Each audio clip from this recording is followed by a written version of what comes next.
music. True music, not just rock and roll. It chooses you. And you got an honest face, and they're going to tell you everything. But you cannot make friends with the rock stars. And then it just becomes an industry of cool. Hey, you have to make your reputation on being honest and, unmerciful.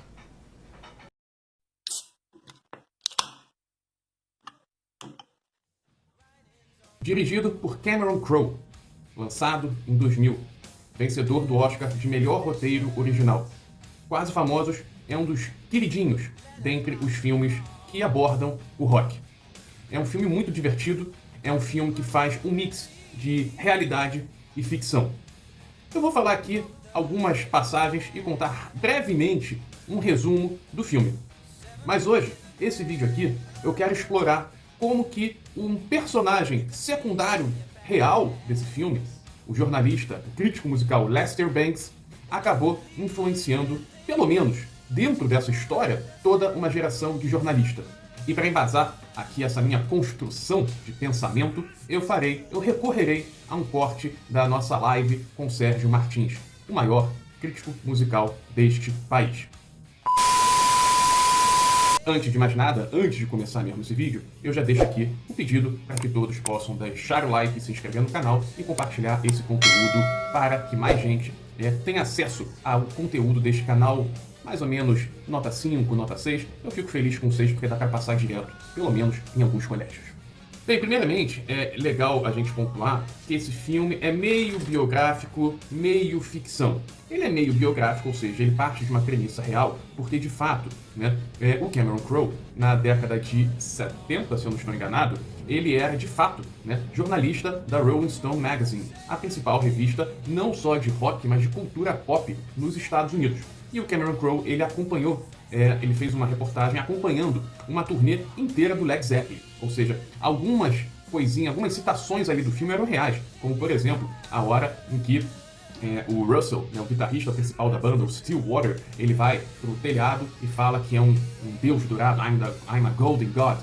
Isso aí tem relatos de que o Robert Plant chegou a fazer isso. I am a golden god!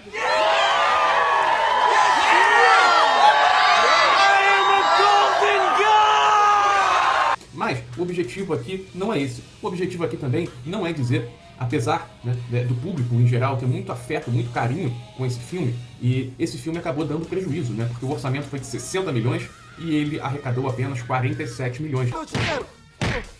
Cadê meu dinheiro, vira-lata? Cadê meu dinheiro? Fala! Antes de mais nada, eu gostaria aqui de fazer um breve resumo. Vamos lá, vamos fazer um breve resumo.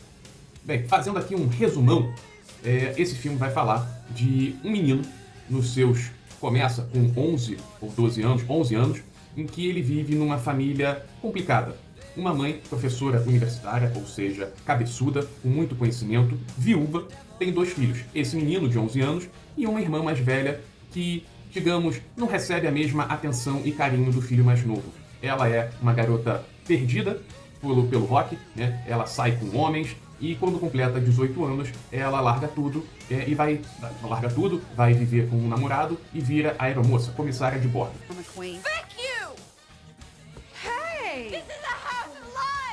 E fica o menino ali. E quando a irmã vai embora, ela deixa uma coleção de vinis. O menino, em pouco tempo, se torna um aficionado por rock e começa a escrever sobre rock. E nisso, Ben Fontoures, editor da Rolling Stone Magazine, Ben Fontoures, um dos maiores entrevistadores do rock, personagem real, acaba contratando-o para fazer um freelance para acompanhar a turnê de uma banda mediana que está começando a ganhar algum renome, algum sucesso, chamada Stillwater. E a partir daí, o menino, que com apenas seus 15 anos, embarca no ônibus da banda e começa aí a sua aventura por todos os Estados Unidos para acompanhar essa banda e fazer uma reportagem. O final aí eu não vou contar, mas o mais interessante disso aí, é a aparição do Lester Bangs. Lester Bangs, muitos consideram ele o maior crítico musical, o maior jornalista da história do rock. A questão é que Lester Bangs não foi tudo isso, mas também ele não pode ser desconsiderado.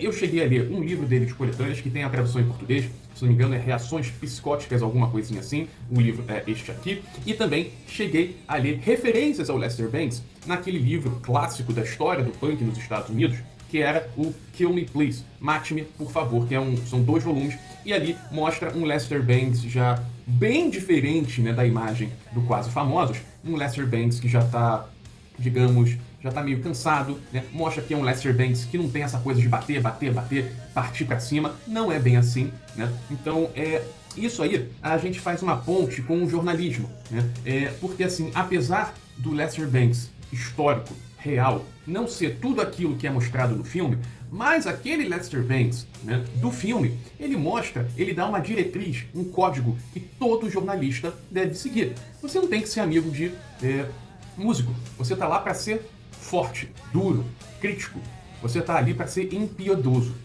E assim, esse filme marcou demais a minha vida, porque em 2006, lá na PUC, ainda na graduação, nós organizamos um festival de música. E ali, fazendo aquele backstage, produção, que chama a banda e vai, recebe banda, eu falei, caraca, eu tinha acabado, né, de assistir o Quase Famoso, eu falei, caramba, é isso que eu quero pra minha vida.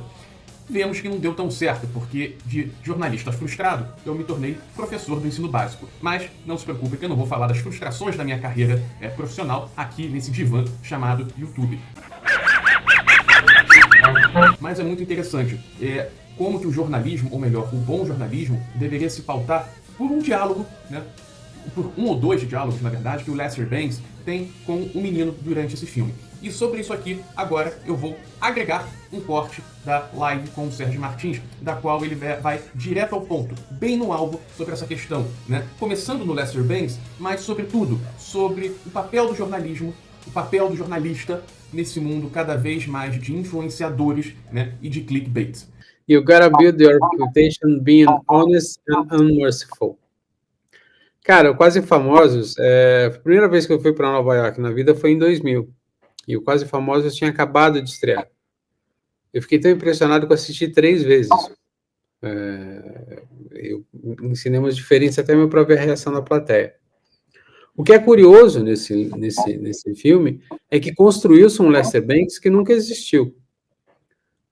O Lester Bangs, assim, embora tenha feito parte daquela grande geração de ouro da crítica norte-americana, junto com Greil Marcus, Robert Christgau, o Ben Fong Torres, que era um cara mais de entrevista. Sim. Ele era conhecido como um deslumbrado, né? Ele era o oposto do que ele falava, assim.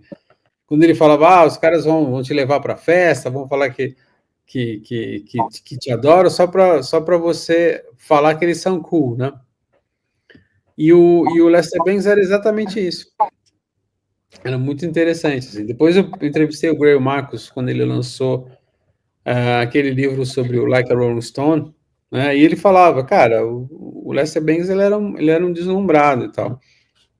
Mas pra gente foi muito importante ter assistido aquele filme e foi muito importante até mesmo para você ter essa dinâmica do jornalista com o músico, né?